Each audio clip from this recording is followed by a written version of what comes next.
Hello, hello, amazing, wonderful you, Susanna Mittermaier here, with a sudden urge to do a Facebook Live with a lot of new awarenesses recently, a lot of new spaces opening up. I'm sure you've noticed how much we who are choosing the tools, choosing to go forward, are bringing chaos to the world, which is really cool. The world loves order. The world loves to maintain the past as it has been. And those of us choosing consciousness, those of us choosing to be pragmatic and doing what works with the tools, we are bringing quite a lot of chaos. So first of all, what if we acknowledge that?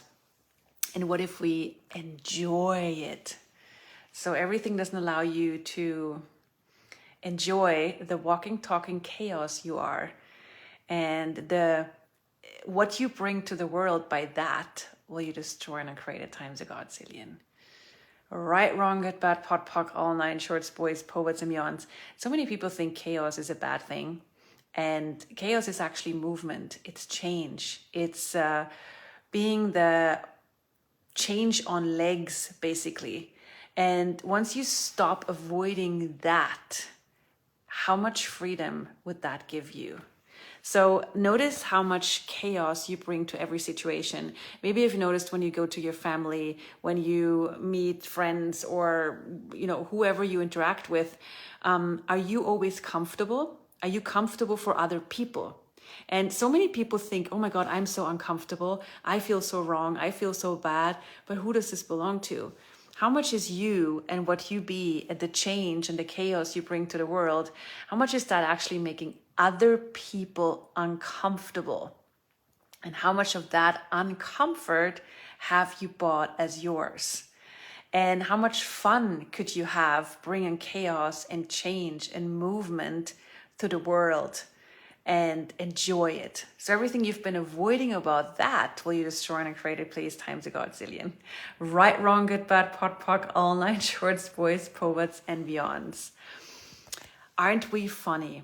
Aren't we cute? So one of the things that I did recently was attending, giving Right Voice for You classes, but also attending a Right Voice for You class. And what showed up after that was so much more ease and space, being that voice that I like to be. What I noticed, and what I noticed in other people as well, is how often do we only say and voice what other people need, and talking to other people's needs, and being only that which is okay for other people. And how many times do you not even notice?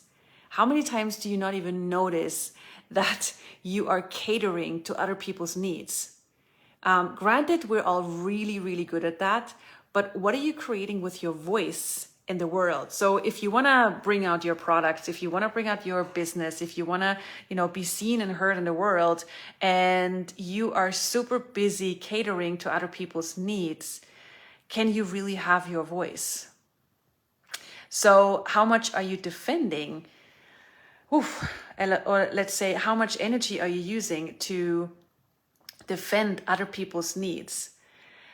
And what is that doing with you voicing what you would like to voice in the world, like getting out your products, creating your business, making things more, interesting for the world? It's like, how much are you allowing yourself to have that flexibility with that voice in your world or in the world?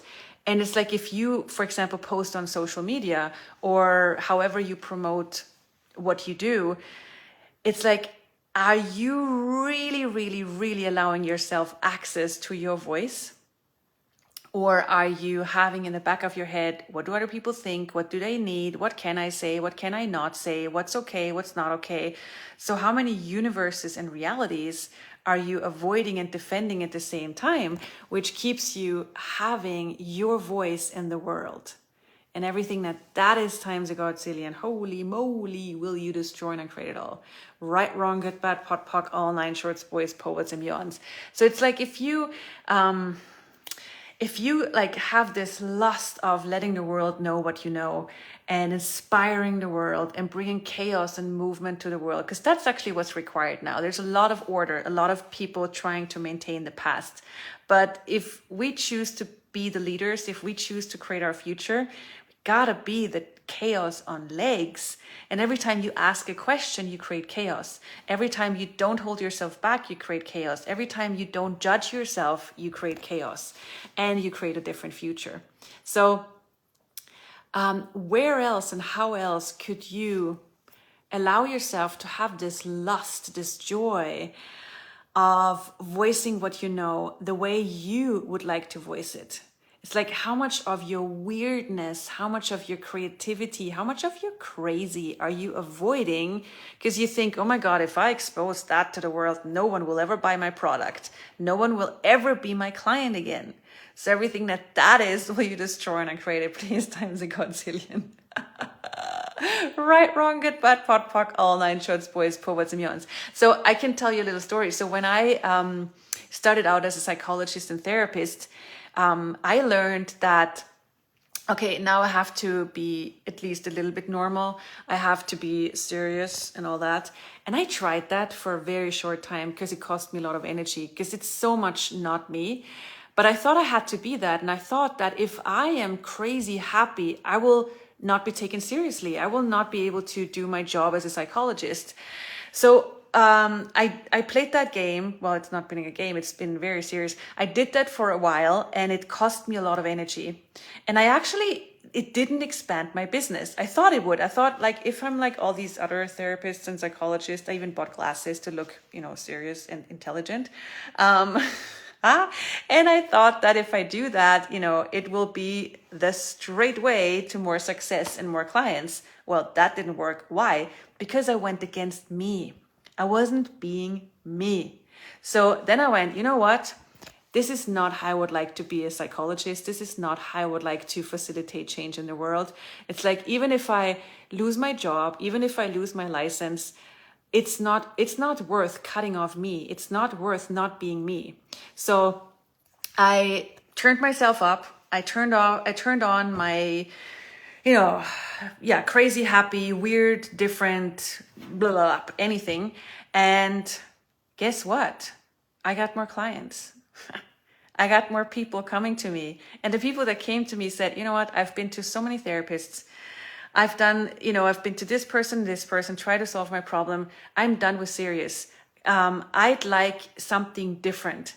And they all came to me because I'm weird, because I'm crazy, because I'm happy, because I'm different. That's why they came to me. And that's how my business grew. So where are you avoiding being that crazy, different, happy weirdo that you actually are? And only being that in private, like maybe in your shower, maybe in your car, but then when it comes to, other people watching, gotta put on my serious normal face. So everything that is, and everywhere you're stifling your business and your creations with that, will you destroy and create it all times a godzillion. Right, wrong, good, bad, pot, pock, all nine shorts, boys, poets, and beyonds.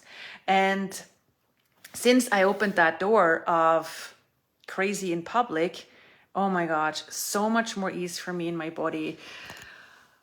So much more financial freedom and that joy of being me.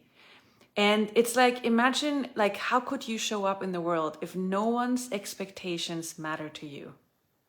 Just like for a moment, tap into that energy. How could you show up in the world? How would you show up in the world if no one's expectations ever matter to you?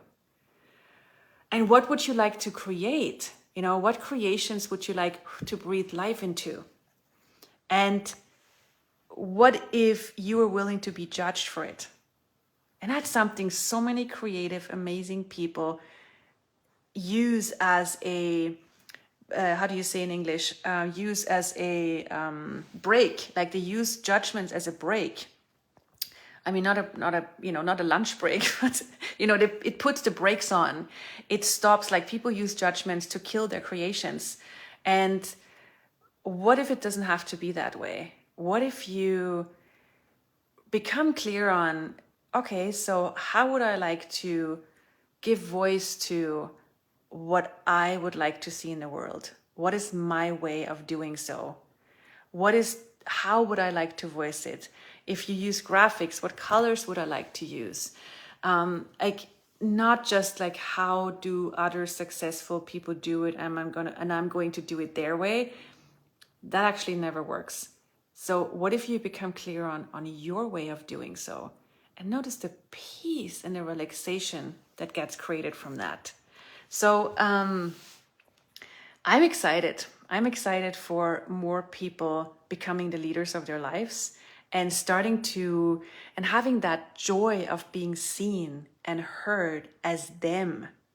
When people start to show up, and whether it's on social media or on videos or on, in classes, facilitating classes, or standing in front of people and talking, it's like oftentimes you see in their bodies where they try to be like someone else, or where they have a lot of judgments about how they are being, it's really hard to listen to someone who has judgments of themselves. If you ever listen to someone who has a lot of judgments of themselves, it's like, ouch, it hurts. So you letting go and melting those judgments of you and your weirdness, your difference, how much easier are you making it for people to listen to you, to be inspired by you? Because it's actually like, when I facilitate Right Voice for You classes, it's like when people are choosing to access their weirdness and their crazy and their difference, and everything they have decided, oh my God, this is nothing I can show to the world. When they start to have peace and ease with that and allow that to be part of their lives take off. Their success takes off. Their money flow expands. Their business expands, because you become irresistible when you are being you. When you are embracing that weird difference, crazy you are, bathing in it, showing it to the world, you become an inspiration like no one else. So everywhere you're avoiding that, will you destroy and create it, please? Times a godzillion. Right, wrong, good, bad, pot, pock, all nine, shorts, boys, poets, and beyond. So I'm looking forward to more of those weird, different, crazy people who are like, okay, so what am I judging the most about me? And what if I allow that, give that space, celebrate it, enjoy it? What invitation is that? Explore. And there are those Right Voice for You classes, 3-day classes. Right now, they're only live, which makes total sense. You don't need any prereqs to attend the Right Voice for You class, the 3-day class. It's for anybody who would like to have more ease being seen and heard, have more ease getting their products, their businesses, their creations, themselves out there in the world, being that invitation that only they can be, and allowing their lives to take off. Like, no need to control your life anymore. No need to celebrate failure, but celebrate success. So this is an invitation to you to come and play with us with Right Voice for You. Again, those classes are only live, which makes sense because we're working a lot with our bodies also, because our bodies are a big part of showing up. It's like, what are you locking into your body so you're not having ease with showing up? So we're playing a lot with very practical tools in those Right Voice for You classes, also including our bodies. So yeah, these classes are only live. My next one is in London, another one is in Slovenia, and another one is in Germany. So we're gonna put on, it's in a couple, like once every month. So what would that create for you if you would join? And yeah, and there's also an intro you can join. There's a intro on the pragmatics of public speaking in London and online, and the other ones are live. So what would create for you to join us? And what if you choose to be the voice in the world that only you can be? It's like, now we have a luxury to create our future more than ever. And what if you accept that invitation to create that future the way only we can, the way only you can. So big kisses to you, and what else is possible for us? Mwah! Bye.